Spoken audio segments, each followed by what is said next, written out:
Hey, Connected Yoga Teachers, welcome to our live show today with Dominique. Dominique, welcome. I'm so glad you're here today. I'm so excited to be here.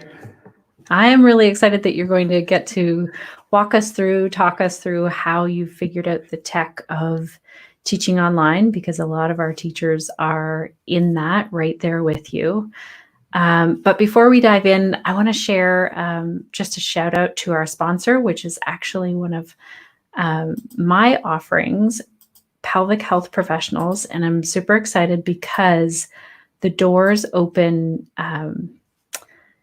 very soon. November the 9th, they open for everyone. They open a little bit earlier if you're on the wait list. And Dominique is actually a member of Pelvic Health Professionals. So do you want to talk about, do you want to share anything of how it helps you or how you use the membership? Well, first of all, the reason I'm in pelvic health is because of you.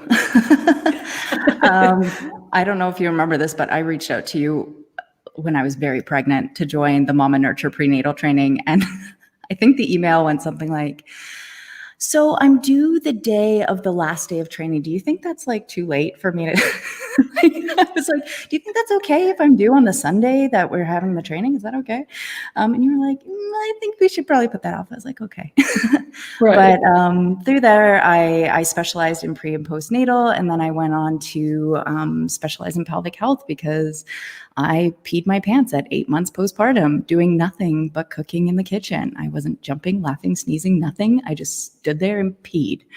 And I thought that's it. I'm going to be in Depends forever. That was my thought at the time. I'm 31 and I'm stuck in Depends now forever. And it was through some of the knowledge you had, as well as finding out about pelvic floor physiotherapy, that not only did I realize that my pelvic floor physiotherapist said my pelvic floor is boring, and within 2 sessions we fixed it. Right. And I never peed again. Well, not never, but not just cooking in the kitchen. And from there, she told me that the key to keeping your pelvic floor healthy for life is adding the pelvic floor into regular exercise. So that's where I started my specialty. And the thing I love about the Pelvic Health Professionals group program membership is that it allows us the opportunity to kind of be keeping up with things that are coming out as they come, because even just in the 3-4 years I've been specializing in pelvic health, so much has changed. And having the opportunity to talk to people from all walks of life and all different ways that people are supporting women's pelvic health has been a real game changer. And being able to ask questions in the group and find out insights from other people that might have dealt with certain things that you haven't yet had an opportunity to deal with, or you're just entering that with a client, has been so beneficial.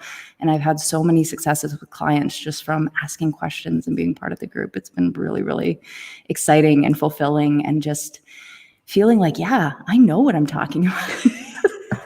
You do. You're one of our pelvic health experts out there. And I love that you're combining this with both yoga and your training, like your one-on-one training that you do with people as well. So if yoga teachers are listening and wanting to join, or PTs or doulas or midwives, whoever, if you're interested in pelvic health, that's how you can sign up. Thank you so much for that, Dominique. I'm glad that you landed on one of the episodes where we were talking about pelvic health professionals. So let's dive in. First of all, I'd love to know who's here live. Can you hear us okay? How's the sound? And also, if you're here for the replay, let us know how you're doing today and where you're tuning in from. And are you teaching online? I'd love to know that from our people who are watching. So Dominique, tell us what's going on for you right now, because I know that I saw something come through my Instagram that you have new restrictions. You're based in London, Ontario. Yes. So just last Wednesday, I didn't even hear that these restrictions were coming out. A student sent me a text message and she goes, have you heard of the new restrictions? Because I'm pretty sure this affects you. And I was like, oh gosh, what? So I tried Googling it. I had a hard time finding it, and she finally sent me the link. And so we had kind of what everyone else has been experiencing, at least here in Ontario, 2 meter social distancing. So traditionally I did teach, my classes were always really small. I always gave lots of room between the mats. In fact, I'm pretty sure we were pretty close to 2 meters in between center to center of mat to begin with 8 people. But just to keep it safe, I brought it down to 6 people. So there was more than 2 foot or 2 meter distancing, 2 feet, 2 meter distancing between people. And I was like, okay, that's fine. That's fine. So I started doing hybrid classes because some people weren't ready to come back to the studio. And some people were like, I don't like online. I want to come back. So we went down to that. And then last week, they decided that for fitness classes, there now needs to be not only 3 meter distancing between the mats. So anything that's a stationary workout, so mostly fitness classes have to have 3 meters of distancing. But also the instructors have to start wearing masks now, which makes me a little bit anxious because I do show everyone everything because first of all, I'm providing a recording online. It goes into a member portal. So I want to have that taken care of. And also I find a lot of my students are visual learners. So if I just sit there and look out at them and talk them through it, they're just going to sit there for a few minutes until they realize they're supposed to be doing something. So I really go through the entire class and I've already told them, I'm like, I might not be showing as much as I did before because I have a very hard time breathing through the mask. I gladly do it. But even when I'm personal training and lifting, like, I don't think you can see them. They're over there. The barbells are upright.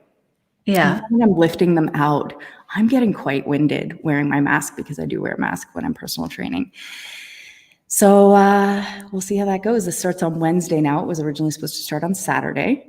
But yeah, this coming Wednesday, that's what's happening. There's been a lot of uproar because nothing has happened in terms of fitness activity in London, Ontario. A lot of this is coming from the Spinco situation in Hamilton. For those of you who don't know, by the end of the day, it was something like 80 new cases came out of this one fitness studio. So they are trying to take precautions to avoid that from happening. But for us smaller studios, so now I only have 4 people in class and then the online portion. But for the people who have the smaller studios, some of them can't open at all now because there's just too much or too few people that it just doesn't make financial sense to run an in-person class at all. There's also been restrictions placed on kids' sports teams as well in terms of how many people can, for instance, be on the ice for hockey or baseball or whatever it is. But we're not here to talk about that. But there's been all kinds of restrictions placed on different kind of sporting activities, basically. And they've really gone out of their way to kind of talk about how the word a cesspool for COVID has come out. So even though we have, for me personally, I can have 4 people, it's been hard to get people into my final session of 2020 because now people have this word, a cesspool for COVID-19. So where I have a great retention rate for my classes, all of those people have gladly come back. I usually have a handful of new people and there's been no new people yet. And my registration closes on Friday. So that's a little scary because in terms of money, that is all that's coming in until January. So in the past, I had enough people to cover my rent for the rest of the year and January 1st. And now I'm like, oh gosh, are we going to make it? Are we going to make it into January? So then you are doing hybrid. This is really interesting with the masks. I did an interview and I hope to get it out fairly soon because it's talking about masks and yoga. Claire Kelly did that with me. She's a public health person based out of the US, but also a yoga teacher and also someone who talks about how she struggles to wear a mask. How she had to do a lot of practicing with it. So I'd love to hear how that goes. And also in that, we were talking about what is the distance? Like in Canada, we're now saying 3 meters. Some studies have come out to say 12 feet. I don't know how many feet 3 meters is. It's just shy of 10. Okay. So it's close to the ruler out. On my floor, like, okay. And that's a big space. And then also there are some spaces and some places that are saying everyone in the class needs to wear a mask, not just the instructor. And that was something she touched on as well. So tell us how you're doing the tech of, like, walk us through, you teach a class, you teach in person and online at the same time, correct? And then where does that video go? Because I know you just discovered something to make it like easier for you. Yeah, way easier. Before I do continue though, I will say that in London right now, the students don't have to wear masks. And they're discouraged from singing along to music, which wouldn't happen in a yoga class, probably. Right. But yeah, the students don't have to wear a mask, just the instructors. So, and there's this Under Armour mask that was recommended to me that is supposed to be apparently really good. And I've tried it on. I haven't taught with it yet, but I've tried it on. I'm like, wow, this is amazing because it's formed away from your mouth, but it's still completely closed off. Oh, It's nice. I wonder, it's not cheap. No, it's $35. Well, for one. Yeah. Right. I wonder if some of our teachers watching have some masks that they recommend. Oh, and I want to give a shout out to Shelly Aaron, who posted a comment from our YouTube channel and said, our sound's amazing. And also Marcy, who said, I love my Pelvic Health Professionals membership. That's so great to hear. Okay, so you're wearing a mask. I mean, that's going to be something interesting as well, because you wear a headset, correct? Or I have a lapel mic right now, so that's covered for that. But it will probably sound a little bit more muffled for sure. Right. I'm guessing. I don't know. I think your demo will really help. Like if you were just talking, it might be difficult to know what you're saying. Like at least they'll have the visual there. Mm-hmm. And so then you record your class where? Like, do you do it on Zoom? So I do it through Zoom for the students. And right now I have a setup involving a DSLR camera that was lent to me to see if this would actually work before I invested in one, where the DSLR gets sent straight to YouTube. So it's actually available as soon as the class is done within a couple of minutes. And the Zoom people watch through my phone currently right now, but I'm working on something else for that as well. And then I have a computer in front of me as well, so I can see them. Because personalized attention has always been big for me. I came from a big box gym. It's probably not hard to figure out which one in Canada. And I didn't like that there was sometimes I felt like I was looking out and I could see somebody really struggling with something and I'd make eye contact and I'd be like, okay, now step your foot here. And they'd just nod at me and go, like they're doing it. Because, some people have a little bit more of a struggle with body awareness. So that was the basis of my studio to begin with, was offering personalized attention within a group setting. So they are considered a premium class. So I do charge a little bit more than the average student. And that student goes through a whole waiver, the same one that I put my personal training students through, and they can choose what they want to answer or not. And I take that information and I plan the class around the individuals in the class, because I do run sessions as well. So I know exactly who's going to be in the class. That's amazing. Mm-hmm. So you take that intake information and plan it that way, and you want to be able to see then. Yeah. And some of them don't share their video, and that's okay.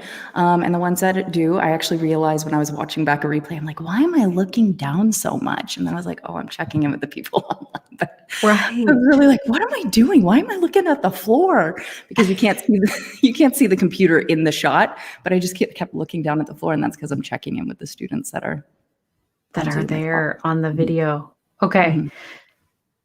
So how is it that you get it to go directly to YouTube? So there's a few things. I made notes. So if I'm looking down today, it's because I'm looking at my notes. So I want to start off by saying, and you said this a bunch, Amanda McKinney has said this a bunch, and I really tried to listen to this advice, is start with what you have. Right. And at the beginning, what I had was my iPhone. So I was doing probably what many people are doing, and that is recording through the iPhone and then taking the recording from Zoom and putting it onto YouTube. And then that was working fine until my husband, he's my tech guy. All of my knowledge comes from him. I just want to say that right now. He created a member portal for me because he's a web developer. So I don't have to go through Teachable or anything else. I have it directly on my website. It was designed the way I want it to be designed. And when we launched the member portal and I saw this Zoom recording, I was like, this looks so terrible. Because the Zoom recordings, when you record from your phone, they go into their system. So the quality is much lower. If you're recording to your computer, you can get, I think, a 720p recording, and it's much better. But if it's going into the Zoom cloud or whatever they call it, it's not the greatest quality you've ever seen. So, and because I had this beautiful membership site, this YouTube video from Zoom just was like, ugh. So we took one of my old iPhones and we started recording a separate video recording. So we recorded it at 1080p, Then I would take this video afterwards, put it onto my computer and do some editing. So I have a disclaimer at the beginning of each of my videos. I put my logo up in the corner, and then at the end I have a little contact card with my logo and my phone number and website on it, which probably doesn't need to be there because anybody seeing it is already part of the studio, so they can contact me, no problem. But it's Right. just, I like the way that it looks at the end. It kind of is a nice, just final, like, this is it, this is done. And if I ever used it for anything else, if I sent it out maybe as a freebie, it would be nice to have if someone isn't part of the classes. And this was very time consuming. So on Tuesdays, for instance, my workday starts at 9 o'clock since this all started, because my 10-minute setup turned into a half-hour setup. And then I would go home. My last class finishes at 8:30 p.m. and I would go home and do another hour to an hour and a half of work. And that's not including the time it takes to upload the video to YouTube, which took 2 to 5 hours. Not that I have to sit there, but, and I was getting, to be honest, I was getting really bitter about it. Like, no kidding. Really That's a bitter. lot And- of time. Yeah. Yeah, and at the time, so my morning class I could do at the studio kind of in between classes, because I have a morning classes, I have clients in the afternoon, so the uploading can happen while I'm doing my clients. And then in the evening, I have 2 back-to-back classes. So I had 2 classes to get up within 24 hours into the member portal. So yeah, I was getting really bitter. I was exhausted. I was burnt out. And there's this realization too that online isn't going anywhere. Right. I don't think ever. I think it's always Right. going to be part of our offerings. There's always going to be a subset of people that prefer online because it's convenient. You can go to your basement or whatever and do your yoga class. I think it's always going to be here. And because we've had to rely on it for so long, people are just going to come to expect it. Right. And the thought of this being forever was devastating me. Right. It's just like, You're like, I oh just my want to go back to where I taught in person and everyone was here. And Yeah. I talk a lot about how I really miss the simplicity pre-COVID. Like, I don't think I realized how simple it was to just do a class before COVID. Right. So that's what I started with. And I had a list of things that were my most important things. So number 1 was sound quality. It really bugged me when I got onto an online class and I was struggling to hear somebody. So the first thing I did was I bought the lapel mic. And I actually did this before COVID because I was recording some freebie videos and things like that. So I got the lapel mic back last October. And it was the one that you've recommended, the Pixel MK7. Yes. Shelly Aaron told me about it. Yep. Yeah. So that's the one I got. Because I use it for like 12 hours a week, I think it's time to maybe replace it because I think it's a little tired. It's making some funny noises once in a while, but that was my number 1 priority. The second thing was making sure my students could see me easily. So when I was in here by myself, I actually put the camera on an angle to my mat and I had it kind of facing a little bit upward so I could get the camera really close without having to zoom in, because as soon as you do the digital zoom in, it gets all grainy. And I had it actually set up right here, and I had the camera on an angle, and it really allowed me to get really close with the camera so people could see really easily. And I got a lot of comments that this was actually a really nice way to do it, because sometimes there's a lot of floor space in front, or there's a lot of ceiling, and sometimes you'll lose my hand, but you don't really need to see my hand most of the time. Or if the hand's position's important, I'll show it, and then I'll put it out of frame, and that's fine. So those were my 2. To touch on the video, some of our teachers have been asking, like, what level should the camera be at? Like, some people have had it higher up or lower down. So you're saying, like, where, do you know how, like, roughly how far? So when I was floor it is? doing it that close and on the angle, it was probably about mid-thigh level, mid-thigh to hip level, and it would just be slightly tilted upwards. So you could still see, like, basically it cut off at the corner of my mat and then showed everything upward. And that seemed to work really well. Now that I have the camera set up, I keep it hip level, hip belly button level. And it's still tilted up a little bit, but not as drastically, because it's not a flattering picture. Your hips look very big and your head looks really small. It's not about what you need, though. It's what your audience needs. It isn't. It is true. But there is that little part of me that's like, this could be better. And this worked great when nobody was here in the studio. It was a great setup. And then we moved into phase 3, which is where we could start bringing people back into classes in August, I believe, or at least that's when I started, because I was like, I'm finishing off this session online, and then I'm going to wrap my mind around bringing people back in, because I knew there was going to be another learning curve of figuring out, okay, where do I place the camera? Where do I place the people? So I brought them in. people started coming back in person. I really limited it to like 2 spots the first session through, and it was summertime, so that wasn't hard to do. And I made sure that the camera was positioned correctly. So I tried the angle thing at first, but then it felt like the people on Zoom were on the outside looking in, and I didn't like that. So I put them in the center, so they always feel like they're part of class, because the last thing I wanted is for the Zoom people to feel like they weren't part of the group. And then you can see, like, I have this big fluorescent light behind me. I have 4 of them on the ceiling. I couldn't use those anymore like I was when I was by myself. So I went without the lights and put up my little lamps that I have, my little IKEA lamps. And it was so dark on the recording, you couldn't see anything. I even tried in editing to like brighten it up. And I went home that night and I bawled my eyes out. I have cried so much during these learning curves. And I'm the kind of person that I need to have my pity party for the evening. And then I'm going to take my ball and I'm going to go home. And that's me saying I'm going to go to bed.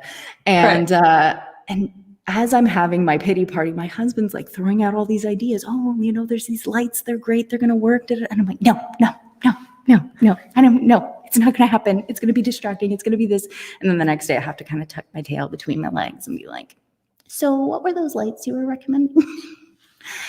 Because I know of the big box lights, but they take up a lot of space and they're right at eye level with people. So that's all that was in my head about that. So that was my next step, is now, okay, getting lights. And I have these, they're actually sitting right here lighting me up because it's a cloudy day here in London, but they're LED lights and they're long and skinny. And you can adjust the how bright they are, how low they are. They go super bright, they go super low. And when you look at them from behind, you don't see any light. I'm lit up, but it's not like the students have these bright LED lights in their eyes. Oh, that's great. So I can, well, that one's plugged in, but maybe I can turn it.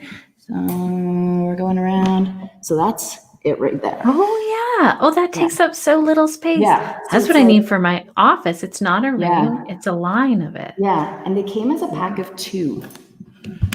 So there's 2 of them on either side, and that's all I use during class. Maybe what I'll do is get all of your links. Yeah, I'd probably have to find it again, but, and they have ones that have like warm lights and cool lights. We just went with the cool lights and just adjusted in Ecamm, which is what I use right now to upload my videos. So that was the next step. But here I am still spending hours and hours and hours editing videos. I have 7 to 8 classes a week.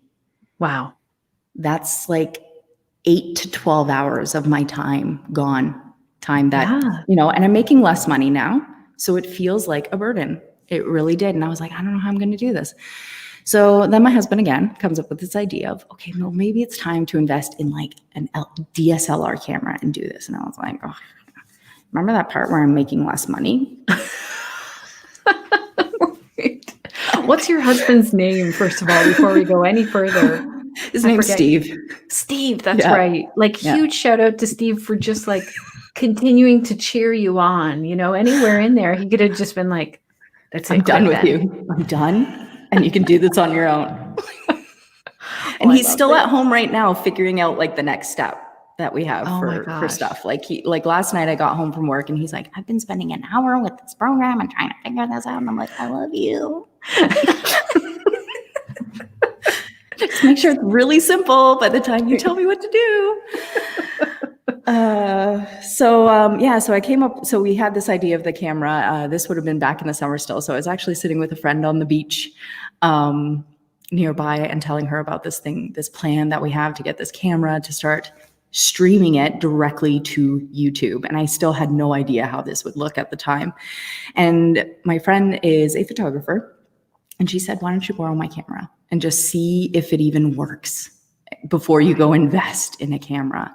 And I was like, are you sure? Like, I feel bad. But she said, you know what? It's more of a hobby for her. She really enjoys doing it, but she has another job and she had all these tests coming up and her final test is in November. She said, you can have it till the new year. And I was like, no, you're going to have it back by Christmas.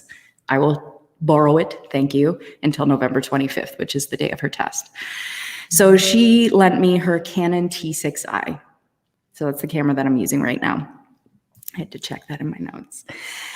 And the important thing about a camera, is that it either has, and this is going to sound really technical, but you can find this in the specs of cameras, is a clean HDMI output. So it's got a little cord, it comes with the camera, and it has a USB connection at the end. And that's what plugs into another device like a laptop. Or it needs to be have USB webcam support. Okay. So those are the two things that my husband said. He told me to write this down. He was like, write these down, because if the camera doesn't have these things, it's not going to work. So clean HDMI output or USB webcam support. So the Canons, there's about 20 of them, I think he said, that have I think it's the clean HDMI output. However, with the Canon cameras, there is a little bit of trouble in terms of they have their own software that they like to use, and I think it's free. It's still a little bit glitchy because it's in the beta, and it doesn't really run well with things like Ecamm. Okay. Actually, sorry, it does work well with Ecamm. There's other programs that we were looking at before we realized we could use Ecamm. So it's finicky. So if you have time to potentially troubleshoot something, by all means, you can do that. But the Canons are a little bit finicky like that. So we're in the process of we're looking at the Sony a6000, okay, which is a couple of years old now. This one it just works, apparently, with all the programs out there. So the programs we were looking at first were OBS, which a lot of streamers use, video game streamers, and Streamline, which is kind of a sister company of OBS, but this Canon camera does not work with them. Okay. So those are good kind of programs to look at if you have Windows or a non-Mac computer, because Ecamm is Mac only, OBS and Streamlabs works with both. Right. So that's what we were playing around with a little bit, but it kept crashing. It wouldn't recognize the camera. There was a delay sometimes with the audio and the video. And then we were watching lots of YouTube channels of what different people were using to upload. And one random person mentioned Ecamm. And I was like, I have Ecamm. And I bought it years ago when you could buy it and there's not a monthly subscription. So I still have it. I actually do my Facebook Lives with it, because since Facebook did some update where it's like 3, 2, 1, but you don't know if you're live, everyone's video starts off with, am I live? Right. Are we going? Or the beginning gets cut off because they figured they were live and they started right away. And I went through that way too many times. I'm like, I'm not doing this anymore. I'm just going back to using my Ecamm. So some of the awesome things with Ecamm is in the standard package, you can have different scenes. So I have my disclaimer in there right away as scene 1. Then I hit Control 2 and it brings up me with my little logo in the corner. And then I press Control 3 and it's got my contact card at the end. So yeah, there's this awkward moment where I bend down and finick with buttons, but I'd rather have that than spend an hour and a half editing. And then with Ecamm, you can also color correct. So you can set it all up, and depending how your lighting is, you can warm it up, you can cool it down, you can take some of the purple out, some of the green out, you can add some contrast, you can add brightness. Like there's all kinds of little picture things you can do with Ecamm. So I personally prefer it. My husband's still really pushing for OBS. I don't know why, but it's a favorite out there. I know a lot of people who use it, and it is a favorite. So, yeah. But he's never done any streaming, so I don't know why he's so attached to it. But that's how he feels about it. So for now, we're just sticking with Ecamm. So as it stands right now, I've got I'm using 2 laptops, 1 iPhone. Because that was the other thing about the camera that I meant to mention earlier, is it was destroying the battery in my phones to be running classes that much. I had the battery replaced in my current phone in January, I believe, and it's not good anymore. It probably needs another replacement. So just the amount of times that the screen is on, and it's just really killing the battery. So I use my old iPhone. So it's an old iPhone 6 Plus. It doesn't even get updates anymore. And I use that to stream through Zoom right now. I hook up the camera to an old laptop I have, and that sends it to YouTube as we're teaching. And then I have my newer laptop sitting in front of me where I do a screen share. And I just have to make sure. Wires everywhere then? Where are those 2 computers sitting? Both near you then? No, not too close. I mean, one is right behind me. So it all runs through internet. So there were a lot of wires in here. We've hid them. So right now, the only wires that people see are, and I'm looking at them right now, an extension cord that goes underneath the stool. I can actually show you my little setup. So it goes underneath this stool, and there's a bunch of wires under there. This computer sits on top. I've got the camera set up. I've got an extra little clamp that I bought for the phone that sits beside it, and I tried to put the lenses as close to each other as possible. And then the camera is hooked up to the computer. I also hooked up that computer to an Ethernet cable. So like the old school plug-in, like it's not going through wireless because the quality is better when you do that. Yes. And if you have a newer Mac, because I'm using Mac, it doesn't have an Ethernet cable. So I actually pulled out this little thing I have. This is an adapter. Oh, yeah, so you'll see it's like a phone plug on the one side. Yes. And then it has the little like thing that actually fits into this laptop because it doesn't have an Ethernet port. So the microphone hooks into, I also have a splitter for my microphone. So one goes in, there's so many cables. I'm sorry. There's so many cables. This is why I was like, can I explain this properly? So the camera's attached to the computer, a splitter for my microphone. One goes into the computer. So it sends the audio through the recording that's going to Zoom. And then the other end goes into the iPhone, which broadcasts it for the Zoom people. Right. So I have that going on. I had to buy a lot of the cameras come with a battery. The battery will not last for the whole class. So there are adapters you can buy where one end looks like the battery and you stick it into the battery compartment and it plugs in. So we have that going as well. So it just looks like one end is the battery, except it's got a cable sticking out of it. And it does have a little slot, like it's meant for the camera. So it has a little slot in the camera where the cable pokes out. So you can still close everything up nicely. And that allows me to record 75 minutes plus hangout time before and after class with no problem at all. Right. So the sound, because you're streaming from the microphone to your Zoom people, is that the same sound that you then record? Like, does that all get recorded as well on the same computer for your video library? The Zoom recording? So the Zoom recording, your people can hear you when they're watching live on Zoom. Is that the same sound that then goes into your library? Yeah. Okay. Yeah. So you only need one thing for sound. Yeah. So it's just the one thing for sound. So with the mic I have, it has like the output cable, and the Pixel one has like a mobile cable too. So we have to kind of plug that in and then plug that mobile cable into the splitter, and then the splitter comes out. So, the other thing too is with the Ethernet cable, because a lot of us aren't near our internet box, whatever it's actually called. Modem. So mine's like way back there. Like you can see an orange wall. It's behind that orange wall because I have a little storage room in the back.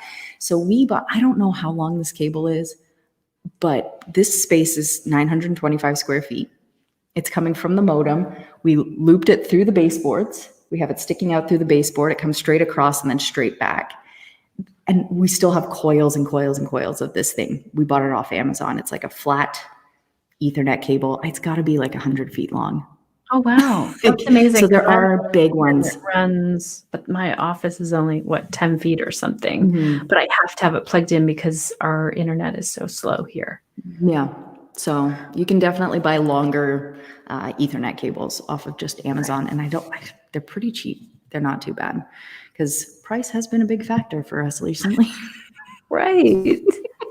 We have to. Someone is saying here, I'm sorry, I don't have your name unless you put it in the chat. I'm struggling with the setup for teaching small group 4 in studio and streaming class at the same time. Do you have any tips for that, Dominique? Of what has helped you? So I'm not sure if this person heard me at the beginning, but the important thing for me is to put the camera in the middle. So the way I used to have my studio set up, and because you can kind of see it here, somebody might be seeing those Lysol wipes. Yeah, I did find some. I'm always like, I should hide those. Someone's going to break into here and steal my Lysol wipes. But I used to have 2 rows of people So there was 4 in each row, and I set up along that wall. And that's how we've been doing it since I opened up in this space. And that was just last August. So I was in a different space before. So I had 4 people, and then in the negative space between the mats, I haven't had another row of 4. But when I started thinking about it, so I managed to do 2 meters of distancing side to side, but I didn't account for it front to back. So what I did instead is I separated those groups onto the wall, and I'm actually set up over here. So I have this beautiful window that I now know I don't get to use it anymore. So I have blackout curtains and blinds. The sun sets on this end. So sometimes in the evening classes, you can see a little bit of the sun poking through, but it's not too bad with the blackout curtains. So I have this little alcove. I'm set up over here, and I've separated the students against walls. And just to make sure for the extra distancing, because I was never clear, like, is it 2 meters edge to edge of mat, or 3 meters now, or is it 3 meters center to center? Other places seem to do center to center, but I think my mind gets a little bit messed up because they're laying on the floor. So somebody's feet might be really close to somebody's head, Right. Is what kind of pops in my head. So I don't think there's there's about 2 meters edge to edge of mat when they're on opposite sides of the room.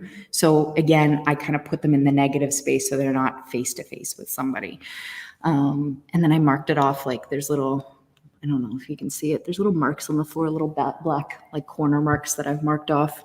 Oh, good. And that seems to really help. People seem to really appreciate that and enjoy it. And then again, the people on Zoom don't feel like they're just on the outside looking in, because that's kind of a garbage feeling, in my opinion. Yeah. The people on Zoom, go ahead. Oh, sorry. No, you go ahead. If the people on Zoom. If the people on Zoom don't get a cheaper discount because they're on Zoom. Right. I gave bonuses instead. So people in person have the ability to stick around and chat with me after class. It's awkward on Zoom because my microphone's right here. They're listening in on conversations. So I gave them a bonus of 15 minutes, 1-to-1 sessions. So if they want to give me a call, chat about something that's kind of bothering them in their body, the way students would come to us and talk after class, they can book it. Most people don't use it, but it's there if they want it. And it's good for the whole session. Nice. Mm-hmm. What a great idea that is. So then you shut your mic off when you're like going around at the end of the class. And that's good. That's really important, actually, because someone wouldn't realize that they were being recorded. Yeah. And sometimes people start talking to each other in Zoom, and then somebody else is talking to me here. So I mute my mic and I talk to the person here while they're having their conversation, because again, my retention rate's super high and they all know each other. So they're just as excited to catch up with each other, probably more so than catching up with me.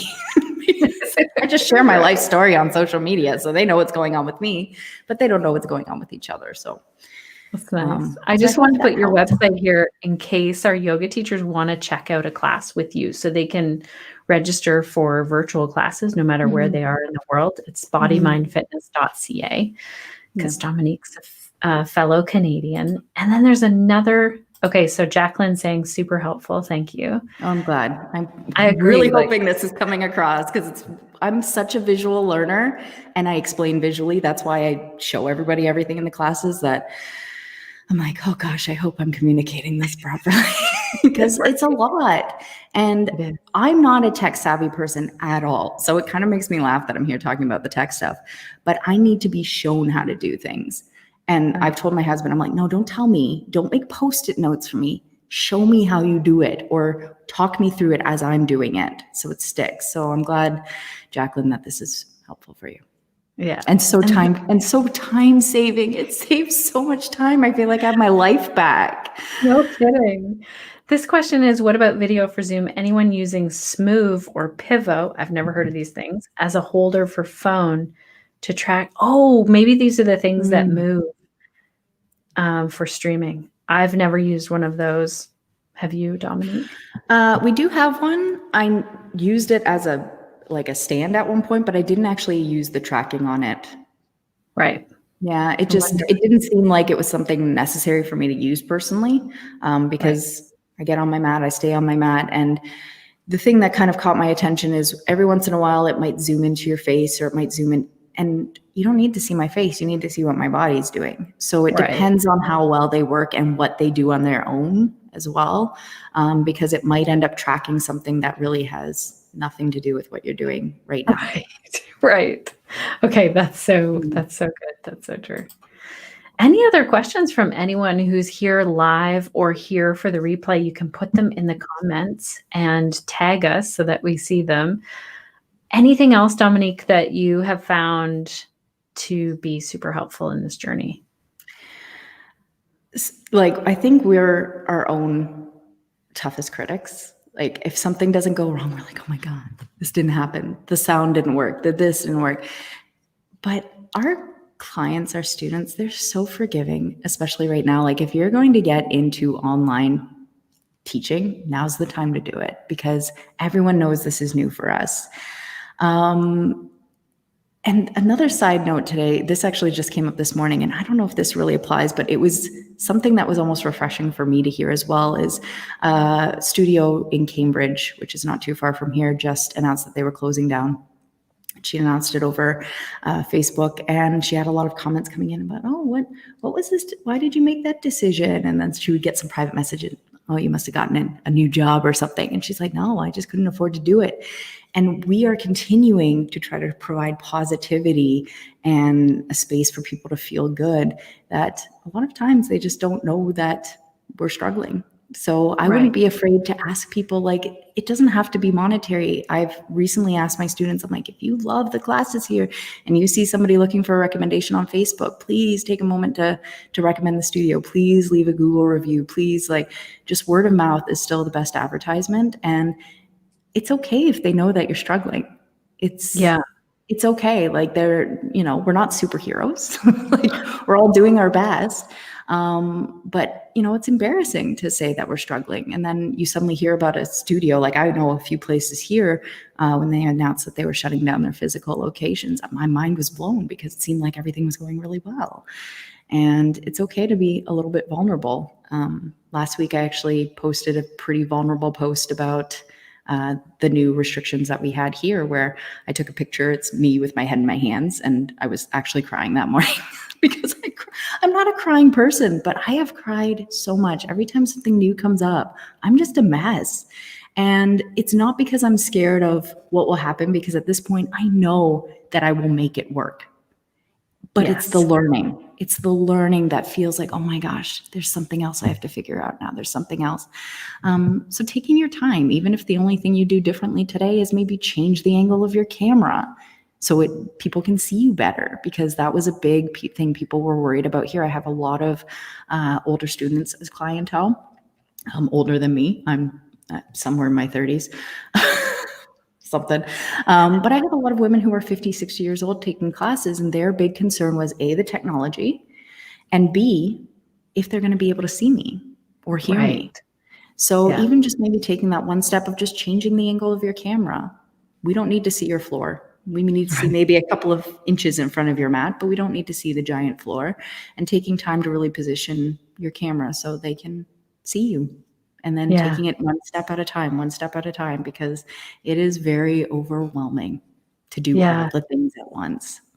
This is so good. Like, I love how you said you just started. You listened to Amanda and I to say, don't go out and buy anything. Just use whatever you have. Phoebe is saying crying is powerful yoga. I agree. Like, I feel like if our feelings are valid at any point about being like yoga teachers who have a reason to cry, this year is one of those for sure. Also, one of my key takeaways that you were saying was moving that camera into the centers so that those people on Zoom really feel like they're part of things. I think that's fantastic, to look at how we can still feel together as a group. I think your offering of, like, I'll do this one-on-one session with you if you're my virtual student is amazing. You said that your husband built your platform, so you don't use something like a course platform. He put that all together. Yeah, and if I could figure out how to share my screen, I could actually show what it looks like. But I'm wondering if I can, although I might not be able to. You'd have to register for a membership. I would. Get in. And everything would be locked. Everything would be locked. Well, I'll show our people what the website looks like, because your website looks fantastic. Thank you. I'll pass that along to him. He'll give himself a good old pat on the back for that one. Can you see it there? Yes, you can see it there. It looks amazing. Like, I love how, and if people weren't listening at the very beginning, then Dominique specializes in helping people with their pelvic floor and their core. I love it that you can see it right away. And this is nice, like the private sessions, book now, small group. Oh, this looks so good. I'm really excited about this. So I hope our connected yoga teachers check it out and register for a class. Marcy's saying thank you for this. I agree. I think it's been so powerful. There was something else that you said near the end where I was like, oh, I want to loop back around to that, but I don't think my memory is going to hang in there with us. I guess the biggest thing is that you were like, okay, this thing is frustrating, or I need to improve this thing. And you didn't do it all at once. You did it like one bit at a time, which is amazing. And it's hard because you want to fix everything at once. At least I'm that person. I'm like, this is wrong, this is wrong, this is wrong, and this is wrong. And I want to fix it all right now. Yeah. Yeah. I definitely get that. But we have to take our time. Oh, I know what I wanted to tell you. When you were talking about, so Nicole Blackwood, I talked to her when you were talking about keep your students in the loop. Like, if you are a studio and you're starting to struggle, it is not nice for them to get the email of like the studio has closed and never know why or never know how they could help you because they're part of your community. Mm-hmm. So Nicole Blackwood, I interviewed her and she set this goal of like, I need these many registrations to come in to stay open. And she hit that number on the day to stay open. And I just feel like Steve and her husband might have some things in common because he was also like really working with like camera angles with her. So he built this, they have a webcam up on this thing that he like brings down during a class. Yeah. Very cool. She has it in her Instagram stories. I feel like you'd love to follow her. She's a fellow Canadian, but in St. John's, Newfoundland. Okay. She's also in our pelvic health professionals as well. Yeah. So. Yeah, I lived in Newfoundland for a while in a little fishing town when I was 2, from 2 to 5. This person saying, I don't know if this can help anyone, but I use 2 cameras because I felt like my students needed to see me really like we were in front of one another. So at the beginning and at the end, I use my laptop camera and only when teaching the class, I use other wider camera. That's really interesting. Like 2 cameras is something. Lori's saying with the distancing, I find it hard to see everyone's postures from one angle only. Any ideas? Maybe I have to let go the adjustments, like talking our students through. Any tips with that? Yeah, it's hard. And some of them have their devices really close to them. So I'm seeing more of their like head and shoulders or things like that. And some of them have a couple of devices where one is back and one is closer to them. And it's hard. And at the beginning of class, once in a while I mention like, hey, if you want me to take a look at this movement, especially when they ask me specifically, like, oh, I've got this, I'm having trouble with this, then I'll say, if you can step back during that and show like kind of face like 45 degrees from your camera, then I can maybe take a closer look at that for you. But yeah, it's really hard because people need to have their devices where they feel comfortable seeing. And depending on their own eyesight and things like that, that can be really difficult to kind of figure out exactly. Yeah. I've seen some people like all of a sudden lie their iPad down. So they're showing the teacher on like a big screen, but then their iPad is just showing the ceiling. You can't see them, or they're like kids or grandkids or pets or whatever are running around. It makes it really interesting. Yeah, I love when the animals or the children make appearances in videos because especially animals like cats are just like, I don't even care. Like you're on the floor, I want to cuddle, I want to get in your face. Dog comes out, licks them in the face, and I'm always just laughing. Like I'm in stitches on the floor over here, being like, oh my God. That's so good. This person is saying, and thank you very much, both of you, for saying that we need to take our time because it can be overwhelming. And yes, girls, be gentle with ourselves. We are in a stressful moment. We keep on bringing our light around. So good job, Elena from Freedom Yoga. Oh yeah, that was the 2 cameras. That's super helpful.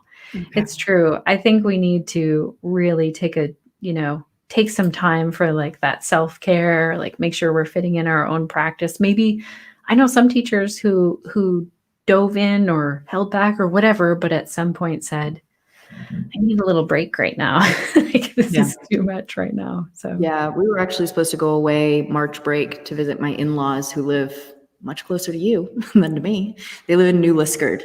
Oh yeah. Do you know where that is? I do. I love it. Sure. It's an hour and a half north of North Bay, if anybody's familiar with Ontario. Yeah, March break. Thanks for taking me somewhere colder, darling.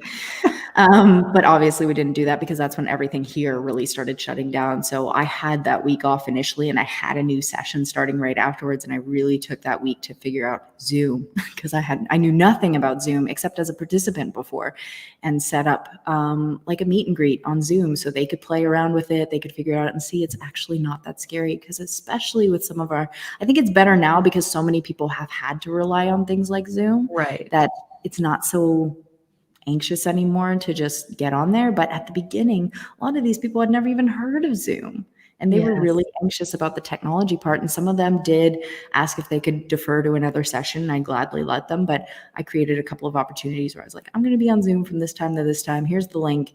If you want to hop in, say hi, play around with it, let me talk you through it, then just click this link and it'll take you right there. That's so nice. That's a great idea to get our students, because there probably are some students that even still, held off thinking, oh, we'll be a few weeks of this. Like, I remember thinking, a couple months of this.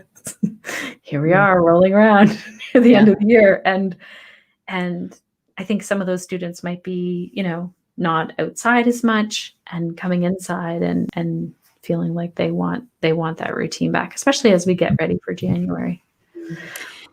Yeah, and doing the hybrid classes, I think very important. For me, it's very important. I'd say about 75% of my students are still using Zoom, even though we've been allowed to be open since, like I said, it was either end of July or beginning of August. But there was about 25% of them that did it for a while and they were like, it's not for me. And I get it, because I'm not a huge fan of taking classes online. If I want to go to a class, I would like to go be there, because I have 4 children at home, right? Between the ages of 2 and 14. And we don't have a huge house. So there's nowhere for me to go, right? Where I'm not going to hear the pitter patter of feet or mommy, because they know I'm home. But to be able to provide that service, I'm really happy to do. But some people just are not into online. And that was another thing that they said when they released the new mandates here is, oh, just go teach online. I'm like, you don't know. It's not that simple to just flip on your camera and go teach online. Exactly. You don't want to wear a mask, just teach online. Everyone needs to decide as well. Like, there are some people who, I was talking with a yoga teacher this week who taught a class, just a really small private class of 2 people. And then one person was like in tears, just saying, I just needed to be here in this room with real people. Like, they followed all of the safety precautions and then some. And it was, we're struggling right now in terms of like a global community and our stress level. So yoga, sometimes in person is what we need, and sometimes online. And I love that you're offering both. Thank you for walking us through this today. This has been so helpful. And I encourage our connected yoga teachers to sign up for a class with you for sure online. That would be so fun. They can see what's done. Yeah, this weekend I release all the drop-in classes. So any spaces that are left over, I mean, it's easy on Zoom, but I do cap the Zoom ones as well because of that personalized attention. If 20 people showed up, I can't give them personalized attention. Right. And then same thing too, like, people know that the drop-ins are available, but people with drop-ins don't get access to the recordings. They get their whole session as access. When I go on break for Christmas, they'll still have access to those classes. That's something that I can do now. When I go on vacation, I can just be like, here's the premium membership. filled with the best of the last handful of sessions. Yeah. So I've been picking two from each of the class types that I teach and throwing them on there, kind of a more beginner one, a more intermediate one, because we do start very basic with poses that everyone can achieve, and then we kind of grow those poses. And it's kind of a nice tool to have to be able to, like, yeah, I'm going away, but here you go. Right. Practice, which I could never do before. Instead, I was putting together really weird videos. Like when I went on maternity leave with my second one, I found it the other day, this video of like me super pregnant, and I'm talking about a PDF. I'm like, this isn't an actual class. This is just me breaking down the poses for you. So you can go to the PDF and choose how long you want to hold those poses for. I'm like, where's this PDF? And why would I do that?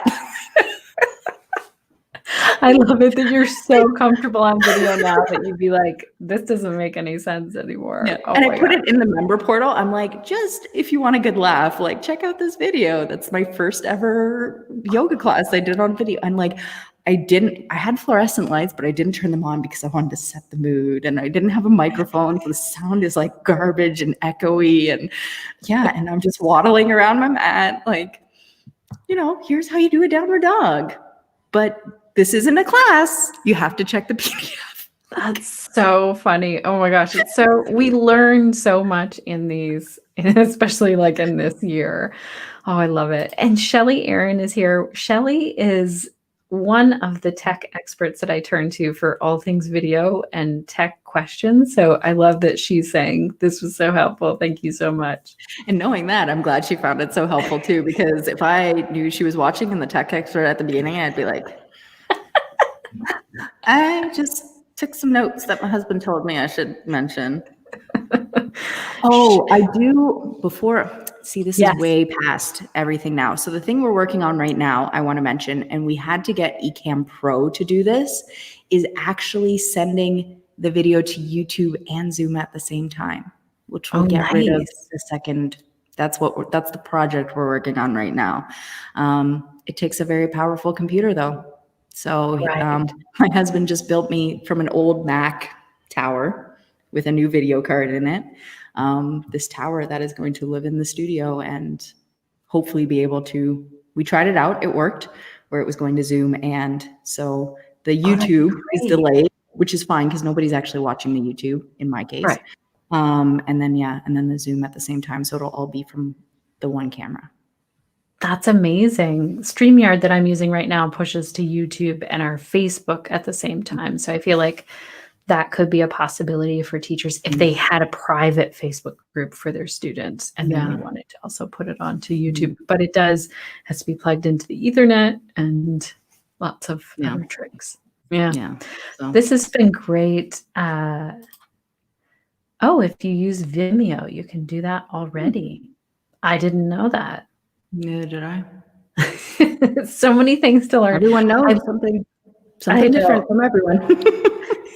I love that you shared so much detail with us today. Thank you so much, Dominique. Yeah. And if people want to learn more about you, they can go to bodymindfitness.ca.